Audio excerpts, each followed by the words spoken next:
Hello everybody, my name's Alckemy. Welcome to the channel. Big thanks to Devious Machines for sending me a copy of Texture, which we are going to be taking a quick look at. This is not the most complicated plugin to use, and that can sometimes be a good thing because it's relatively straightforward. I do have some suggestions for them, and then I also have some recommendations, especially if you already have Bitwig and want to talk about would you use this over something like Replacer. But I do think that this is a great tool if you have Ableton or anything really not Bitwig, and we'll talk about why here in a little bit. We'll love it if you like the video and subscribe to the channel. I do reviews once in a while, and let's talk about this plugin. So I have a snare. It's nothing super special, but check it out. Now, what's cool about this is that you can turn this on and this becomes an effect sampler, which basically you can't trigger MIDI with this, but you can trigger another sample on here or another sound in order to layer your sounds. So why is this useful? Well, for a lot of reasons. For one, if I wanted to add something on top of my snare, I can do that. And also, if I wanted to do even more, then I could actually do something like this, to where now I can drag in a different sample. That'll actually do, wherever that was. Sure, anything. And we can kind of set something here to where now I've got multiple layers being set up within this texture. Or what you can also do is, you don't have to do it like this, but there's many different ways. You can also right click and do this as like an effect selector or something, but yeah, it becomes very easy and it's clean because you don't have to put all of these samples on a timeline, and you can manipulate these as if they were a sampler themselves that's triggered by audio. That's the key thing here, is triggered by audio. So we've got all these things here that we can utilize.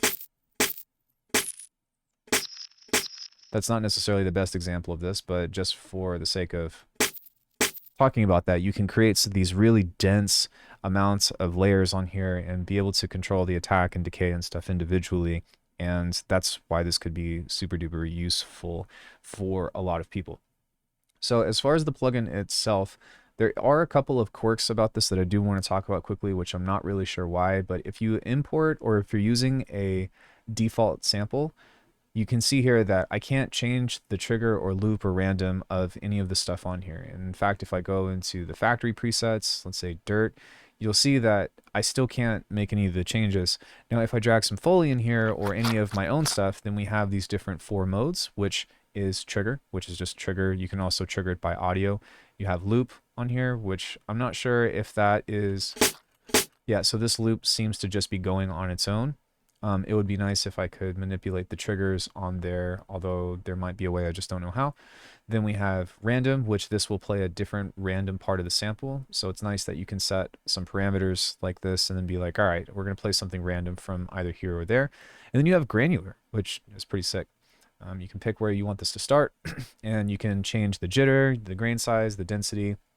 And then on the left side over here, you can change all this stuff with either compression, pitch control, depending on what it is that you're using. So this one only has pitch and compress, density, and I think this one has density. Oh, this one has color instead, rather. So all that's pretty nice and pretty cool. It would be nice if there was like a reverse on here. So like maybe you hit a sample and then it reverses in there. I don't think that would be too much to ask for. And then also, even though there is a built-in limiter, I think that it would be pretty cool if there was clipping and distortion options available too, because, well, that's just the kind of person that I am. You guys know that I make my drums from scratch, and the more options like that, transient shaping, all that stuff, the better. But you can always add that after, so it's not that big of a deal. So anyways, that's the sample modes. Then we have our dynamics. You have a gate here, so if you don't want this to trigger because maybe you have a loop that has dynamics in it, you know, maybe like quiet hi-hats, and you don't want this to trigger at full volume, then you can kind of set that. So, but then if I pull this down, you can see that now that it's triggering that, which is pretty cool.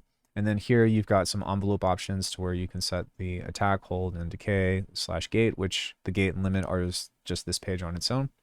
The modulation dictates these guys and these guys. So this is via the envelope, and then this is via LFO, which you can pick between sine, triangle, square, saw wave. I don't necessarily think that it would be super useful, but it would be cool if you could randomize this, just because that's the kind of person that I am, especially if you're working with longer samples or something.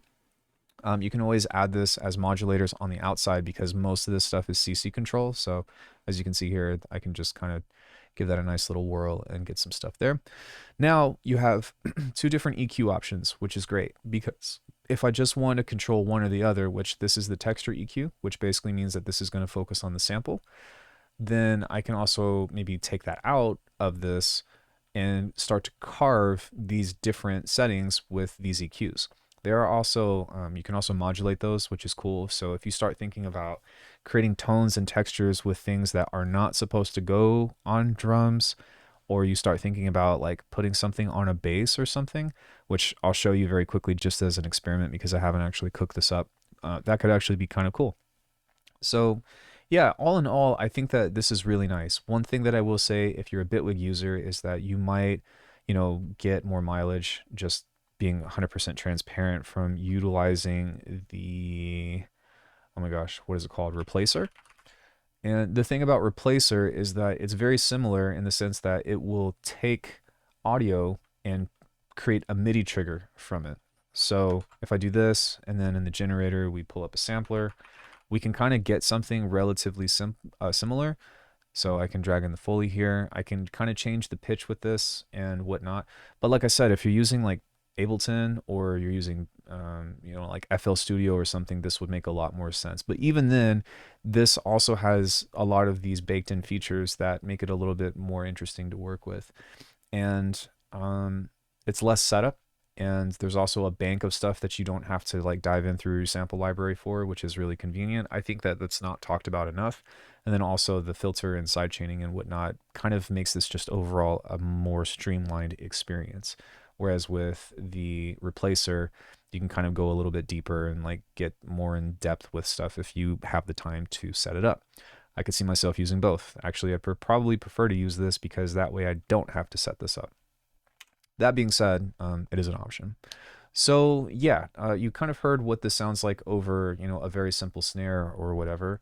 But what happens if we take something that is maybe perhaps more uncanny, like, I don't know, let's take a bass. But what we want to do with this is probably not have a lot of high end in it, because for me, I would probably want to put this texture stuff on top.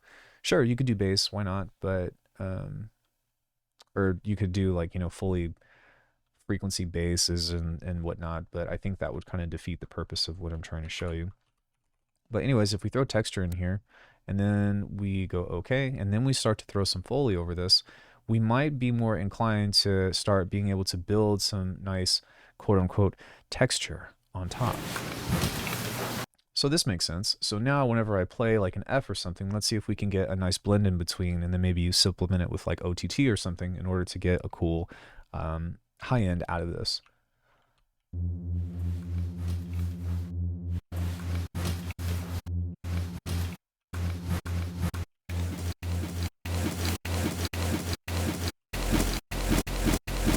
So with this, you would probably want to figure out how to blend this in between the two, which this is okay. But if I were to send that through an OTT and we start thinking about different types of distortion and stuff through there, then you can utilize this to put some really nice texture on top. And the thing is like if you have neurobass that's like constantly cutting out the high end, you can utilize this texture where it's actually really common practice to, hold on one second, throw, there we go. Okay, so it would make a lot of sense to put something on there, to put texture on something like this, because if we were to grab a Pro Q and start to kind of back off of that high end that could get shrieky, we can supplement it and create a more natural full frequency sound.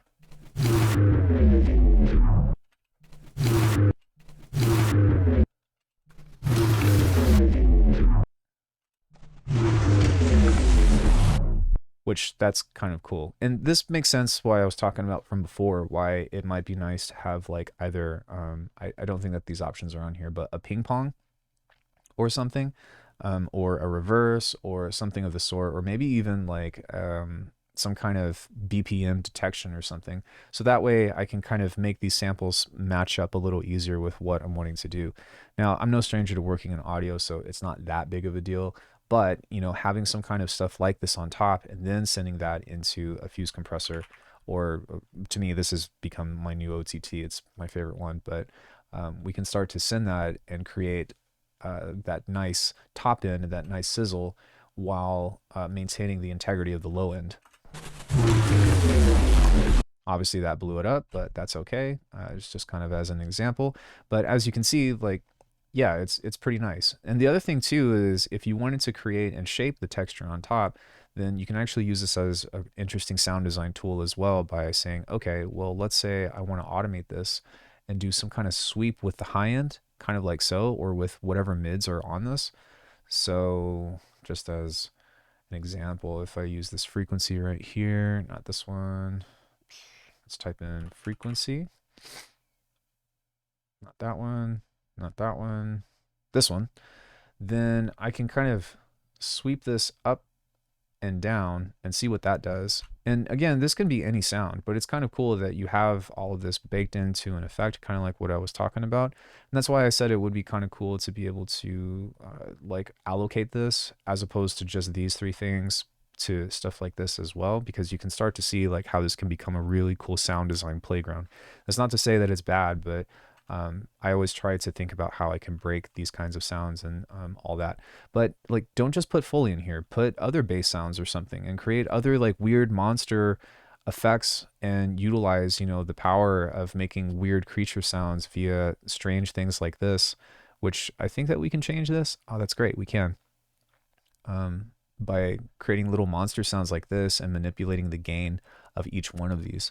Having like a master gain on this would be awesome. So like if you have like, you know, something that like holds all of the knobs together and then you can manipulate them as one, so that way I don't have to set that up. That'd be cool, but that's probably not what this plugin was intended for. But anyways, we have that map now. And so you can start to see that, you know, just as an example, there's a lot of different things that you can sit down and meddle with to have a lot of fun. So yeah, and then what you could also do is start thinking about using this as layers for kind of like what I showed with the snare. So if you group this and you start creating multiple instances of this, what I would most likely do is treat this as just an instrument layer in general. And so I would go mix 100%, then duplicate, duplicate, duplicate, and then have a clean layer. And then each one of these can either, like, you can do a lot of different stuff with this actually. You can actually take in the source sample and put that into all of these if you wanted to. You can have multiple basses and then cut out the low end, or do like some weird amalgamation. And this isn't stuff that you can't do without this. It's just stuff that kind of encourages you to go down that rabbit hole and explore. But hopefully with Devious Machines and the suggestions that I have, they'll kind of think about some stuff and maybe how they can improve this in a future update or something. But if you all know, I've reviewed Infiltrator 2, which that grew on me over time, and I use it a lot now for sound design stuff. And I could see this being super useful in a lot of different use cases depending on what it is that you're going for. So with that being said, hopefully that was interesting to you. Thanks again to Devious Machines. I appreciate it, and hope my ideas have inspired you as much as you have inspired me. And I will see you all in the next one.